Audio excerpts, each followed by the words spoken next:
going back to Weili, and you mentioned that you trained with her Yeah, many years ago when she first was starting out.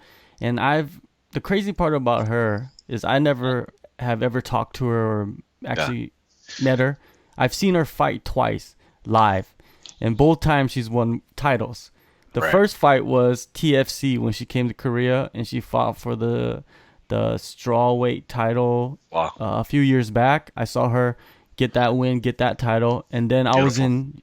in Shenzhen when she became the first Yeah, basically Asian champion, not even yeah, Chinese champion, just yeah, Asian champion ever. yeah. And I was there for that cage side. Dude, good point. Incredible talent. Good point. I didn't even think about that. That's true. She is the first Asian champion, right? Yeah, That's Yeah. that's incredible. That's even more incredible. You seeing her, you trained with her in the beginning, and now you see her as the UFC champion. How different was she from back then, or did you always know like this girl is gonna be the champion no matter where she goes? It's UFC, Bellator, it doesn't matter. Well, I'll say this. In the beginning, when I first came here in 2012, there weren't that many gyms. One of the top gyms then and now is China Top Team. And so when I showed up, man, I went straight to go train over there at China Top Team, and it was all beasts there, man. Zhang Weili, he was in his prime then. Li Jingliang, he was just coming up, but he was a beast, man. It was all those kind of guys in there. And then there was one girl, and that girl was Zhang Weili. She was the only one. She was super. She was really quiet then, but always polite. Like always polite, very quiet. Hardly heard her talk during training. And I think then she knew she had to catch up on a lot. She had like a stand-up background, like Sanda perhaps. But most of these other guys, like I said, Titran came from wrestling. Li Jingliang came from wrestling. I came from jiu-jitsu. So I think she just wanted to absorb grappling as much as possible. And what I would say about Zhang Weili then, this is back in 2012, 2011, 2012, was she was so humble and such a sponge, man. She would do everything we did, like everything, man. If it was 8 rounds of sparring, she did 8 rounds of sparring. If it was, running sprints, she would run sprints. And again, for all those people, and like I said, people that ask me about her, I've been asked about this recently. When right before her first fight, I got some interview requests. Um, talk about Zhang Weili, stuff like this. And what I will always say about Zhang Weili, and this is for anybody that thinks they want to go into MMA, follow her path, man. You know what I mean? Like, follow her path. Be humble, be a sponge. It doesn't matter what kind of champion you were before. We're talking about now. Go in, keep your head low, and make yourself a part of the team and train your ass off, man. I can't, she worked as hard as, and so you see the success of Li Jingliang. You see these guys. That was all done 10 years ago, bro. That was all done 8 years ago. So, Zhang Weili, from when I knew her 8 years ago, the success she has now was what she was doing 8 years ago.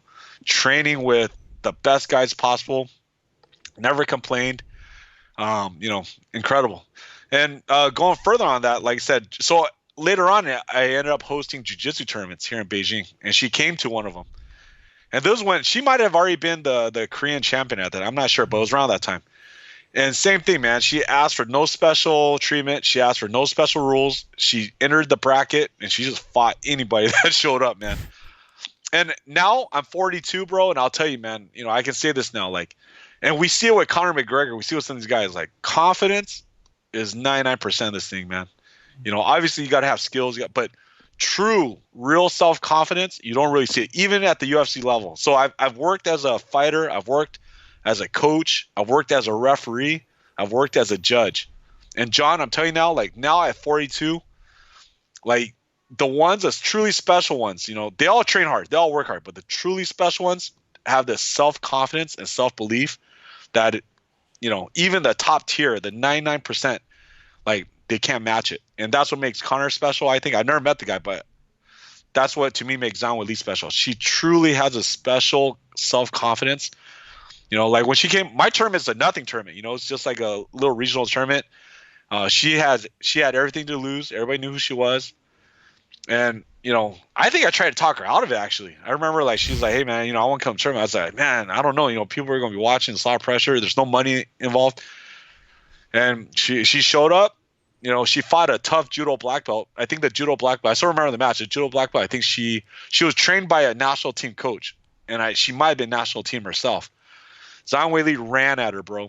Zhang Weili ran at her, man. And So at that point, this is before she had fought in the UFC. I remember thinking at that point, I'm like, this person, this girl, this woman, she's gonna do damage, man. Because one, she trains harder than anybody else. Two, she humbles herself. She listens to coaching. Three, she doesn't make herself special. Like she will go to these events, sign up, weigh in, do everything that everybody else does. And after the tournament, I gave her a big plaque. She again. What I'm trying to say is she doesn't make herself like, what's the word I'm looking for? She puts herself in the position to be like, to succeed through hard work and humbleness and actually doing it. And what a lot of people want to do now is they just want to skip it. They want to skip the hard training. Like right now, there's a guy, I don't want to say his name. There's a guy that wants me to help him find fights, but he's only had 2 fights, and he wants to fight. He only wants to fight like ex UFC or ex Bellator fighter. I'm like, man, like, what are you talking about? I'm like, man, like, pay your dues. That's what I was saying before. That's what I was saying. Zhang Weili has paid her dues in every way possible, man. You know, she's coachable. She trains hard. She doesn't ask for special rules. Like, so for me, she's impressed me in every way. And then the last way she's impressed me, I haven't seen her in a couple of years now, but before she fought her title fight, like I said, all of a sudden I'm getting these interview requests from media here in China. I'm like, why are they calling me? And it turns out in her conversations with these media reporters, she has told all of them, like, I was, one of her first grappling coaches, And for her to remember me after all these years, I mean? I have nothing to do with her UFC success. I have nothing to do with any of that. For her to remember me, it really says a lot about her. Because a lot of guys now, like, they come to your gym, they don't even know how to put their gi pants on straight. Really, they put them on backwards. Then they go win a couple tournaments at white belt. They get to blue belt. They beat some other guys, and they forget you, man. You don't even. They will not say your name. They will not tell anybody about you. It was all of them all along. They were the gifted, chosen ones. You know what I mean? But Zhang Weili, again, for your list, man, like, I can't say this enough, man. Like, the champion every way. If you want me to say that, it's cool that she's a champion. Yeah, I'm happy for her. But even cooler for me as a coach, as a human being, really is. She remembered the time that we spent together, that we shared together on the mat. When she didn't know how to do, basic chokes, that we did it together. You know what I mean? And the fact that she can remember me now after all those years, like, special place in my heart, man. And I'll always cheer for her. And people like her. You know what I mean? And people like her. Yeah. What is the popularity of her, from what you know, in China? Is it that massive where, like, people like to? There's a lot of overhype by certain people in the organization, and you don't know if it's real or not, especially in China. Is it real? Yeah. Well, in China, she's got her social media is blown up for sure. Like, so, like, celebrities here, they all know her, I'm sure. Like, the people that follow sports know her. Now, the general public, MMA still is just it's not a major sport. The big sports in China are soccer. So the soccer stars, everybody knows about. NBA, everybody knows about. But MMA here, it's still a very fringe sport. And, will that change in the future? I don't know. Especially now, there's going to be no events here for a while, man. So when she fights abroad, the fight fans will watch her, of course. But, the average person on the street, they don't even know what MMA is, bro. They don't know what MMA is. But I think she has a huge following with celebrities, definitely. So, it's going to take time. Actually, when I was at UFC Macau, it was the China Ultimate Fighter finale. And so one of my friends was fighting, and Dana White showed up. That was the night when Tyrone Woodley beat Dong Young Kim. Yeah. If you remember that event. But anyways. Hey, that's when I started MMA journalism, that event. Oh, did you? Isn't that crazy? There you go, man. We've been in many of the same places, my friend. But I remember actually very distinctly at the post-fight conference, Dana White was up there, and somebody asked him, because it was the Ultimate Fighter finale. They were like, okay, so what do you think about China now? And he said something I think is very true. He said, it's going to take time, man. He goes, when they went to England, when UFC started lifting off in America, they went to England, and they said all of England, there was only one MMA gym. There was only one. He said it took a long time, but look at the results, right? They had Michael Bisping after that. But now you got Conor McGregor, whatever. And I think that's going to be the same thing with China. Like, now you have this champion, now you have this fighter that's brought awareness to the sport, but it's not going to be overnight. It's not going to be overnight. It's going to take more time. But is she popular in in the fight circle, of course, everybody knows who she is. I would say she's an inspiration, a hero to anybody here that follows fight sports. The general person that follows sports on Weibo, Weixin, they know who she is, of course. I've seen her platform blasted, over here. Celebrities, I would say, yeah, they all know her. But as far as the average person that just walks down the street and reads the newspaper, probably not. Probably not yet. It's going to take time. It starts right there, man, where the sports fans first, the sports fan that just watches sports in general, they know who she is and kind of follow her.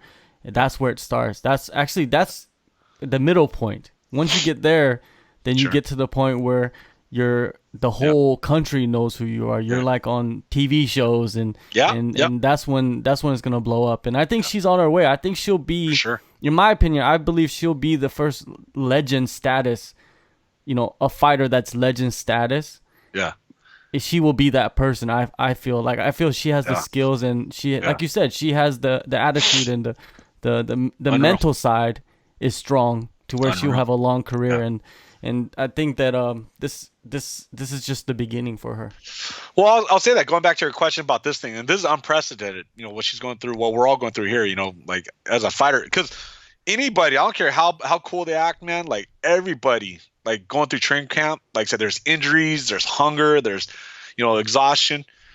And that's just through normal times when you could still go to Starbucks, chill out, sit down. And like I said, that was a big thing for me, man, when I was training and fighting, like, all right, it's been a rough day. Oh man, okay, I'm gonna sit down. I'm gonna enjoy this. I'm gonna go to the mall. I'm just gonna read the newspaper, have a coffee, just relax. Now we don't have that. Now she doesn't have that. Now fighters don't have that. So, but if anybody can get through it, it's her, man. It's her. And she's got this wonderful story, man. And she'll, like I said, man, she truly will fight anyone, and she will fight them hard.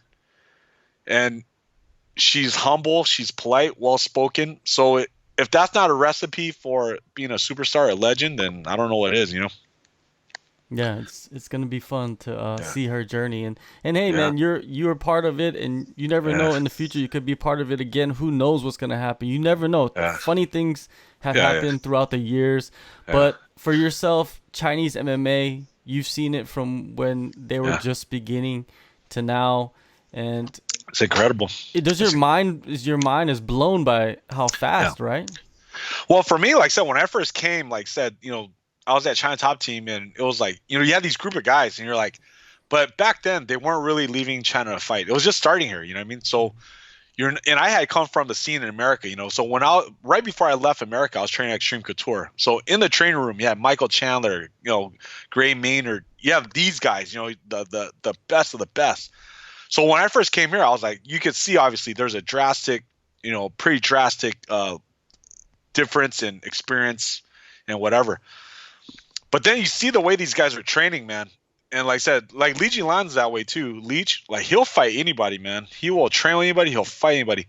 So at that time, I was like, like, I remember Li Jingliang telling me, he goes, yeah, I'm going to get into the UFC. I'm going to do this and that. And I was like, and I was comparing my head. I was like, all right, well, how would this guy do against Gray Maynard? Like, oh, not too good right now. But through sheer hard work, through determination, through training, through listening, like, look where they're at now, man. And like I said, what people don't know, like Leach, his teacher, Tran, like, before he made it he was the first actual Chinese fighter to make it to the UFC. This dude was fighting in the Philippines. He was fighting anywhere. Again, remember, this is, this is before pretty much YouTube, whatever. Who are you going to YouTube? You don't know who your opponent is. You're just going to go to the Philippines. You're going to fight somebody. You have to win. And they did it, man. They did it. Leach, they were fighting in Legend. They were fighting all these different shows. And they had to go to Hong Kong. They had to go to Philippines. Zhang Weili had to go to Korea. They're going all these places. They don't know who their opponent is, really. They didn't know. And they did it. So, to me, like I said, am I surprised that happened? A little bit, because at that time, like I said, they didn't have a lot of experience. There wasn't a lot of there wasn't any jiu-jitsu events, really. There wasn't any MMA events. But they grinded, man. They did everything they could, and now they're in a position, now they're in that position. So